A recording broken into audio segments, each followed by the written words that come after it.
காலையில போனது வர்ற நேரமா இது?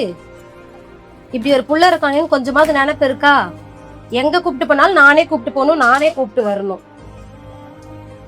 வீட்டு வேலையை நானே பார்த்துக்கணும், பிள்ளையே நானே பார்த்துக்கணும். நானும் தான் படிச்ச படிப்புக்கு ஒரு ஐடி கம்பெனில உட்காந்து வேலை பார்க்கறேன். நான் பிள்ளைக்காக எல்லாத்தையும் ஒதுக்கி வச்சுட்டு புள்ள வேணும்னு சொல்லிட்டு இழுத்துட்டு போயிட்டு வரல. வீட்டுக்கு வந்தாலும் எப்படி ஆபீஸ் வேலை கட்டிக்கிட்டு தான் அலைய போறீங்க? பேசுறது எங்கேயாவது காதுல கேக்குதா?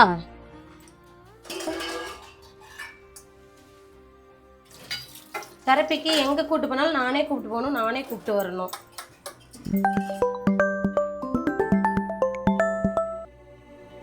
சார் சொல்லுங்க சார். சொன்னது ஞாபகம் இருக்குல்ல? காலையில கிளைண்ட்டுக்கு வந்து ப்ராஜெக்ட் ஹேண்ட் ஓவர் பண்ணணும். முடிஞ்ச வரைக்கும் நைட்டுக்குள்ள சீக்கிரம் முடிச்சு காலையில டேபிள் வந்துடணும். Okay sir.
தொண்டை தண்ணி வத்த ஒருத்தவன் நைட்ல இருந்து கத்திட்டு இருக்கேன், என்னன்னு காதுல போட்டுக்கிட்டீங்களா?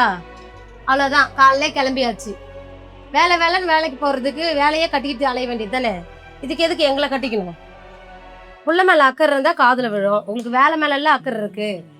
மாசம் 5 ஆச்சு, என் பிள்ளைக்கு ஃபீஸ் கட்டணும்.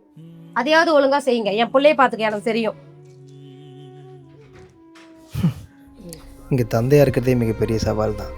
ஒரு சிறப்பு குழந்தைக்கு தந்தையாக இருக்குன்னா சொல்லவா வேணும்? இன்றைக்கி என்ன மாதிரி எத்தனையோ தந்தைகள் தான் குழந்தையோட நேரம் செலவிடாமல் அதோட தேவைக்காக நேரம் செலவிடுறதுலேயே காலத்தை கழிக்கிறான்.